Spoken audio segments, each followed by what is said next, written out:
और बांग्लादेश में हिंदुओं पर लगातार बढ़ रहे अत्याचार को लेकर साधु संतों में आक्रोश है, वो उस पर चिंता भी जता रहे हैं। आज गृह मंत्री से भी साधु संतों ने मुलाकात की है और बांग्लादेश में हिंदुओं पर हो रहे हमले मामले में दखल देने की मांग की है।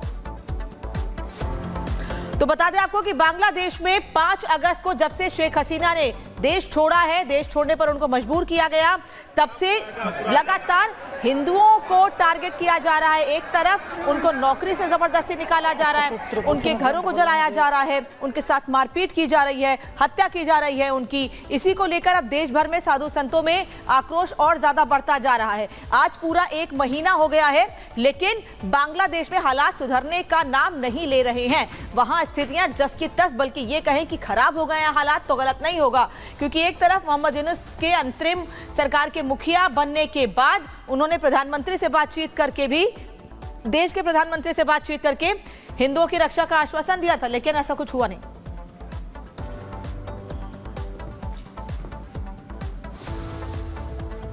देखिए किस तरीके से स्थिति है, हिंदुओं को लगातार ही तंग किया जा रहा है, उनको मारा पीटा जा रहा है। अब वहाँ की सरकार ने कहा है कि हिंदू जो अधिकारी हैं उनकी लिस्ट तैयार की जाए।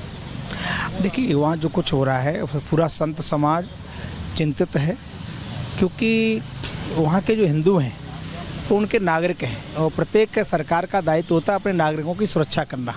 इस दृष्टि से हम लोगों ने आदरणीय गृह मंत्री जी को निवेदन किया है कि हिंदू होना कोई अपराध नहीं है और बांग्लादेश के निर्माण में, वहाँ के उत्थान में वहाँ के हिंदुओं की भी उतनी भूमिका जैसी बाकी लोगों की है।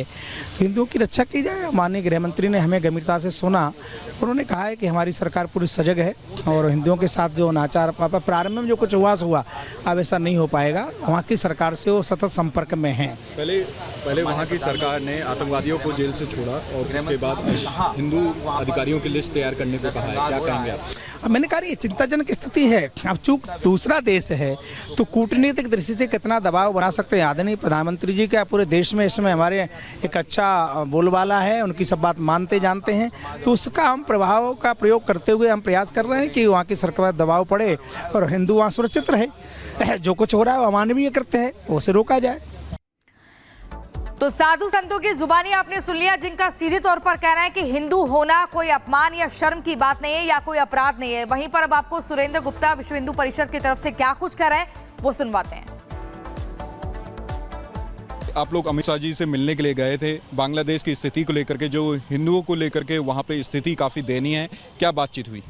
हाँ, मुझे बड़ी खुशी है कि हमारे पूजनीय संतों को जो एक दर्द था उनके मन में कि जिस प्रकार से वहाँ राजनीतिक उथल पुथल में ये सब हिंसा हिंदुओं के साथ हो रही है, उस दर्द को व्यक्त करने के लिए पूजनीय संत आज आए थे। जो वहाँ पे आतंकवादी जेल में बंद थे उनको भी रिलीज़ किया जा रहा है और उसके बाद जो हिंदू अधिकारी वहाँ पे काम कर रहे हैं उनकी लिस्ट बनाई जा रही है। हाँ, देखिए जैसा कि आप समझते हैं कि हमारा ये क्योंकि पड़ोस का देश है और पहले वहाँ सभी हिंदू ही थे, आज भी बड़ी संख्या में वहाँ हिंदू रहता है, इसलिए हम सबका एक प्रकार से दुखी होना ये जायज़ है हिंदुओं के लिए।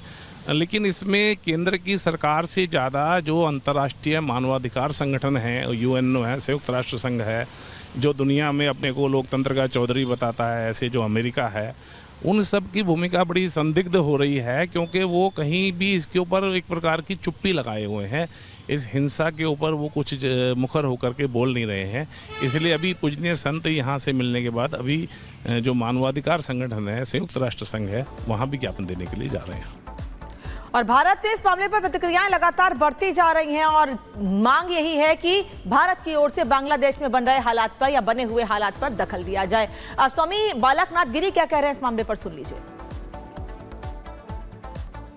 अलकानंद महाराज जी, क्या क्या बात हुई आपकी? क्योंकि बांग्लादेश में जो हिंदू हैं उनकी स्थिति काफ़ी दयनीय है और लगातार ही उनको मारा पीटा जा रहा है।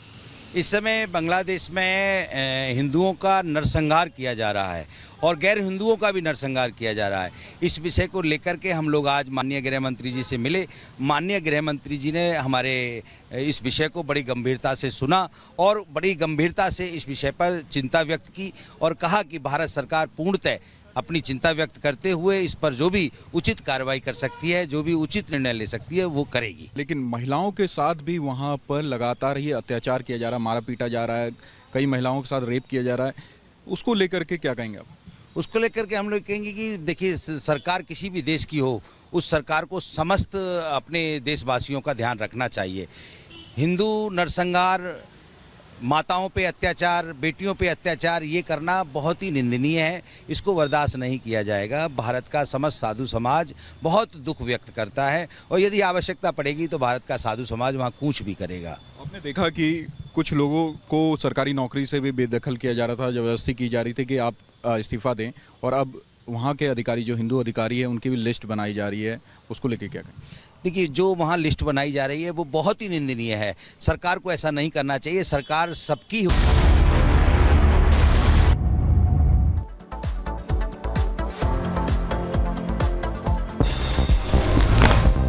केरल के मुन्नार में बाढ़ में फंसे 9 लोगों का रेस्क्यू, जेसीबी की मदद से लोगों को बचाया गया। कई घंटों तक फंसे थे 9 लोग।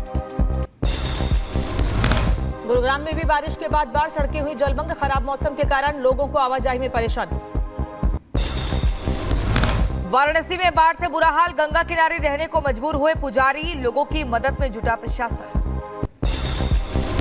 तेलंगाना के भद्राचलम में लगातार बढ़ रहा है गोदावरी नदी का जलस्तर। बारिश के बाद जलस्तर में लगातार बढ़ोतरी।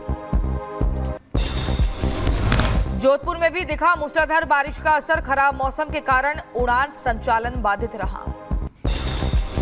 मुंबई के कई हिस्सों में हुई बारिश। किंग सर्कल इलाके के तस्वीर आई सामने, इलाके में भरा पानी। चीन में मौसम की मार से हाहाकार मचा। हांगकांग में तूफान के बाद आई भारी बाढ़ के पानी में बह गई एक लड़की। उत्तर पश्चिमी चीन के किंगहाई और गांसू में भारी बारिश। मूसलाधार बारिश के बाद कई जगहों पर बाढ़, लैंडस्लाइड।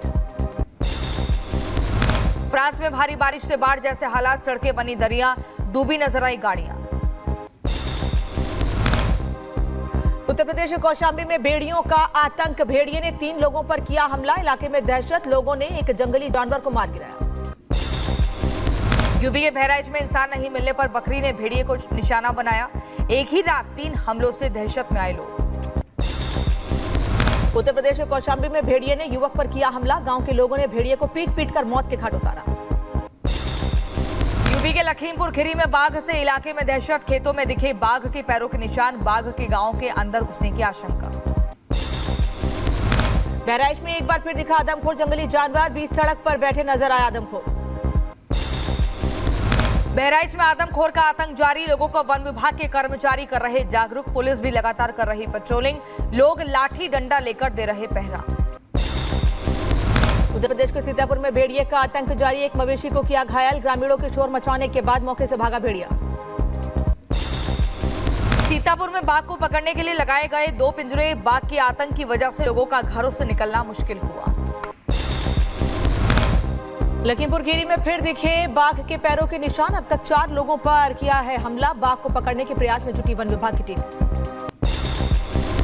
आरजी का रेप मर्डर केस में इंसाफ की मांग और सीएम ममता के खिलाफ जोरदार प्रदर्शन। कोलकाता के जादवपुर इलाके में देर रात तक हुआ विरोध प्रदर्शन। कोलकाता हत्याकांड मामले में पीड़ित डॉक्टर के परिवार ने लगाए गंभीर आरोप। पुलिस पर दबाव बनाने की कही बात।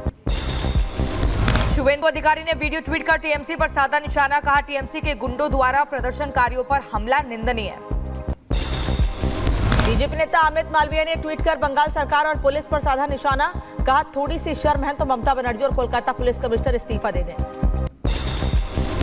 कोलकाता कांड पर राजभवन में मनाया गया शोक। राज्यपाल सीवी आनंद बोस ने जलाई मोमबत्तियां।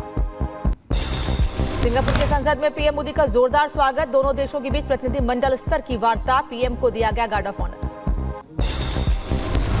भारत और सिंगापुर के बीच समझौता ज्ञापन पर हुआ हस्ताक्षर। दोनों देशों के बीच 4 क्षेत्रों में दस्तावेजों में आदान प्रदान।